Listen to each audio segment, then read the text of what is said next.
and my name is 1.4% here in April alone.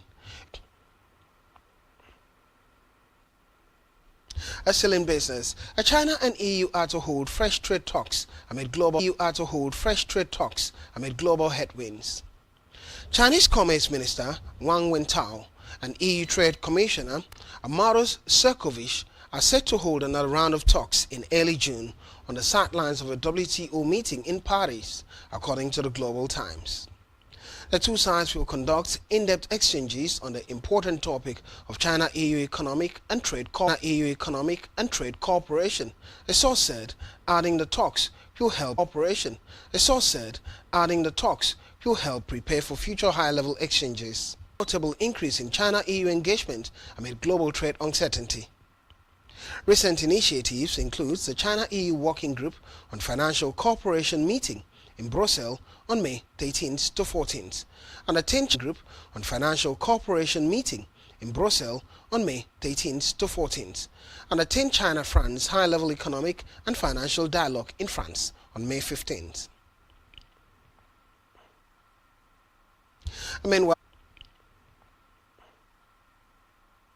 Meanwhile, the Bank of Japan, BOJ, must carefully assess the impact of rising food prices on underlying inflation, which is now approaching a 2% target, Governor Kezo Ueda stated at the BOJ-hosted event, strengthens confidence in the economy's recovery.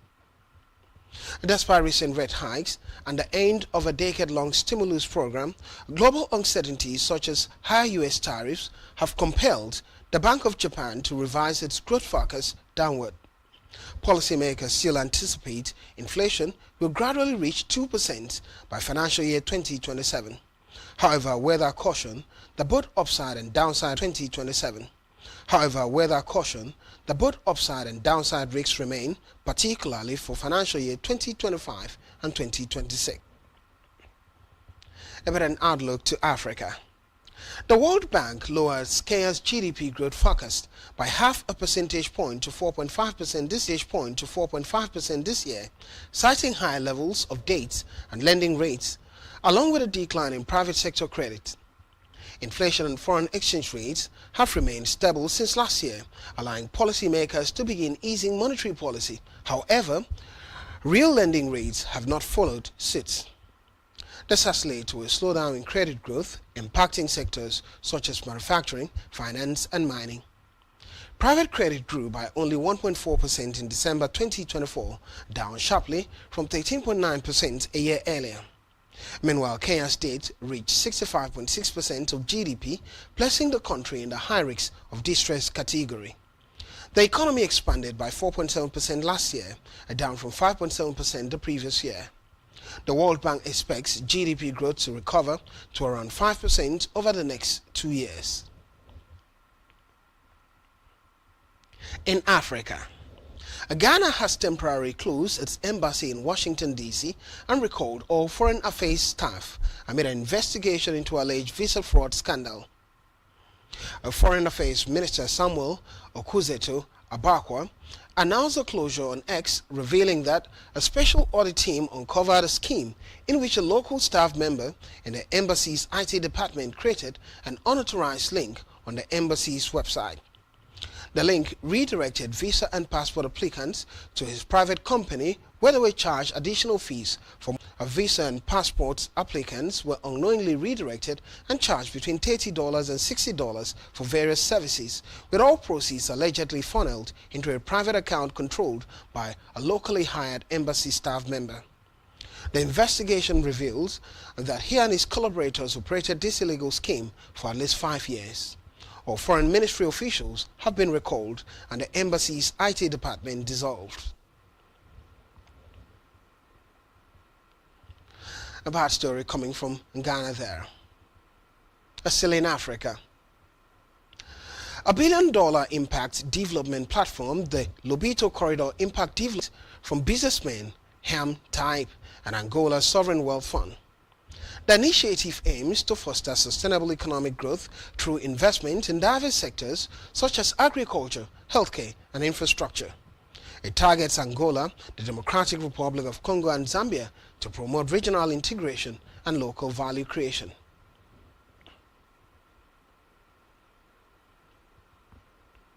Meanwhile, Africa's smartphone market continued its upward trajectory in the first quarter of 2025, registering 6% year-on-year growth with 19.4 million units shipped, according to the latest Canalys data. But while the continent as a whole saw its 8th straight quarter of growth, the result varied sharply at the national level. Egypt atop the continental chart with a 34% increase in smartphone shipments compared to first quarter of 2024. The jump was driven by a combination of factors. South Africa posted a 14% year-on-year growth thanks to the removal of luxury excise tax on smartphones under 2,500 rand, an equivalent of $137, a national push to phase out 2G and 3G, as well as expand 4G and 5G networks. Nigeria's smartphone markets, on the other hand, declined by 7% year-on-year. According to analysts, the drop was due to high inflation and weakening currency, a shrinking disposable income, and rising device prices and tighter financing. A brand competition intensifies while Transsion remains Africa's dominant vendor with a 47% market share. Its shipment declined 5% from the previous year, and competitors are gaining ground. Competitors like Samsung held 21% share, driven by its A-series phones. Xiaomi grew 32%, led by success in Egypt and Nigeria. Honor surged 283% year-on-year, thanks to a new 5G bundle and stronger local partnership. Selling Africa. Africa's richest man, Aliko Dangote, to begin coal exports from Nigeria in the coming weeks, adding another revenue stream to the growing portfolio of Dangote Industries Limited. Speaking during a courtesy visit to the Nigerian Port Authority headquarters in Lagos on Monday, Dangote also revealed that the company is targeting daily revenues. The company will also export substantial quantities annually by reducing import dependency. A sale in Nigeria. A financial analyst, Kaloja, has said that the financial analyst Kaloja has said that with Nigeria's 2025 budget for street lights amounting to 393.29 billion naira, the country is supposed to be the lights of the world, in quotes. He made this known in his X comments on Monday, reacting to revelation of project insertion by the National Assembly in the 2025 budget. He lamented the amount budgeted per street light, which stood at 266 million naira. Last week, it was reported that the National Assembly inserted 11,122 projects worth 6.93 trillion naira into the 2025 budget of 54.99 trillion naira. Many concerns amount for held at the Committee on Sale of seized 763 duplexes. The Minister of Housing and Urban Development, Ahmed Dangiwa, unveiled a 12-member ministerial committee to oversee activities on the seized 753 houses linked to former Central Bank of Nigeria Governor Godwin Emefiele. The 753 housing estates, Dangiwa outlined the committee's terms of reference to include conducting a thorough structural and integrity assessment of the building. Additionally, the statement pointed out that the committee will assess the cost required to complete essential infrastructure such as roads, power, and water.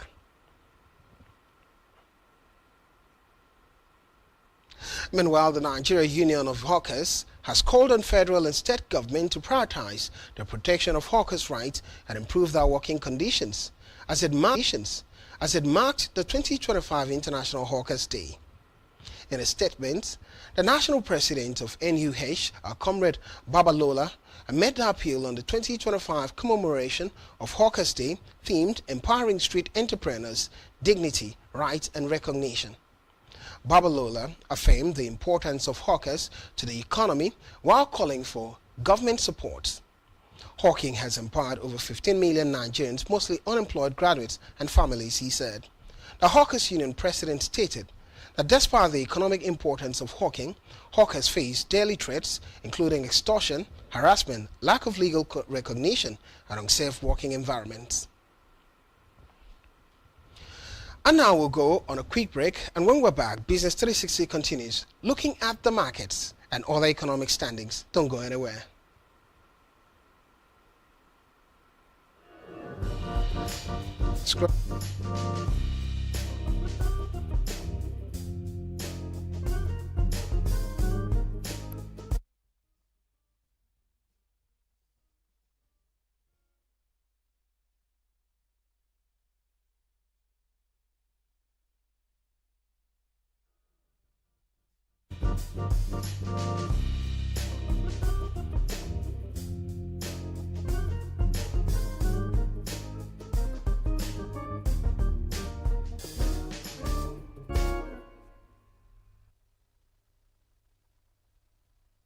This 360, and my name is Blyden Ukem.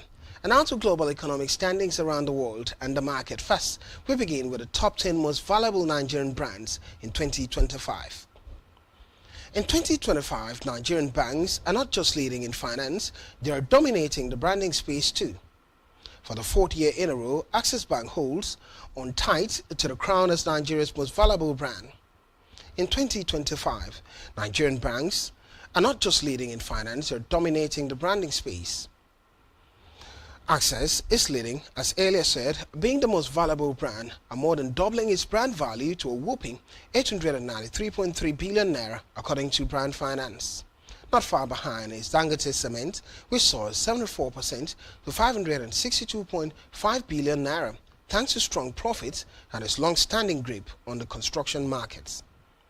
In third place is GT Corporation, a guarantee trust holding company. It's making big moves, nearly tripling its brand value to 524.7 billion naira, a clear sign of the group's evolving dominance in the financial landscape. But not every story is about growth. Hero Larger, a once a rising star, took a hit. Its brand value plunged 51% to 42.1 billion naira, sliding from 9th to 20th place, a reflection of the broader slowdown in Nigeria's alcoholic beverage market. On the strength side of things, a United Bank for Africa, UBA, is now Nigeria's strongest brand in 2025 with a brand strength index BSI score of 92.4 over 100 and an AAA plus rating. UBA has not only topped the local charts but also earned global respect, ranking the 13th strongest banking brand in the world. The Nigeria 2025 ranking show a clear shift. Banks are rising fast, occupying more space in the top 10 than ever before. This stresses the increasing importance of financial services in driving Nigeria's economic future, especially in an era where adaptability and resilience really matter. Now let's look at the list as you've seen. And now let's talk about the financial markets. First beginning with FX updates, as New Zealand dollar drops by 0.4%. A top currency losers are New Zealand dollar falling a negative 0.4%, Australian dollar negative 0.35%, Japanese yen a negative 0.2%, and a British pound a negative 1.3%. The euro also falling negative 0.12%. Gains are led by dollar index at 0.01%, indicating the financial market has really been down. I'll quickly see within the context of financial market, let's talk about the Japanese yen. The Japanese yen strengthened towards 142 per dollar today, reaching its highest level in 4 weeks as the US dollar continued to retreat amid growing fiscal concerns. Market sentiment was weighed down by President Donald Trump's sweeping tax and spending bill, which is expected to significantly widen the US fiscal deficits. The yen also benefited from safe haven demand as investors reacted to increased market volatility driven by Trump's unpredictable trade stance. And now to the Euro-USD market. Afterwards, the US dollar against African currencies. The Euro-USD market this morning.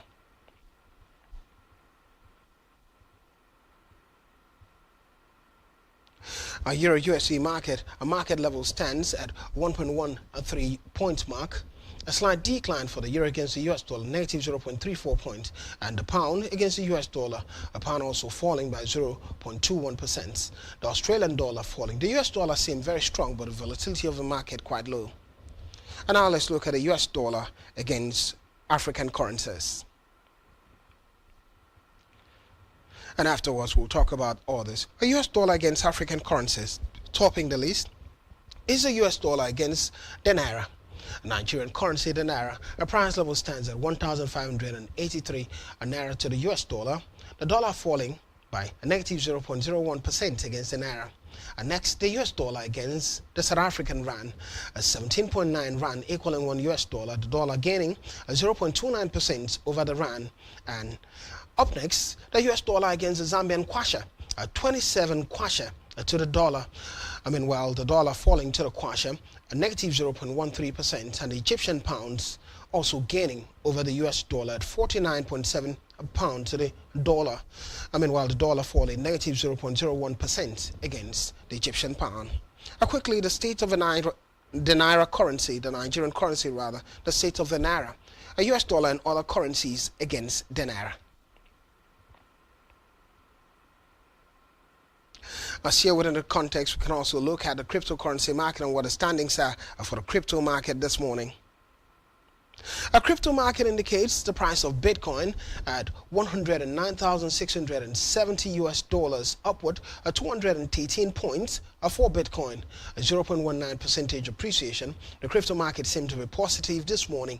Ether at $2,629 US dollars, gaining 65 points. Binance gaining 9.6 points. Cardano, Solana, Ripples, all positive.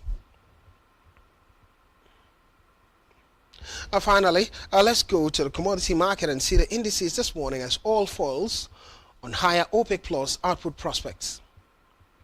WTI crude oil futures fell to around $61.3 per barrel today, weighed down by concerns over a further increase in OPEC Plus supply.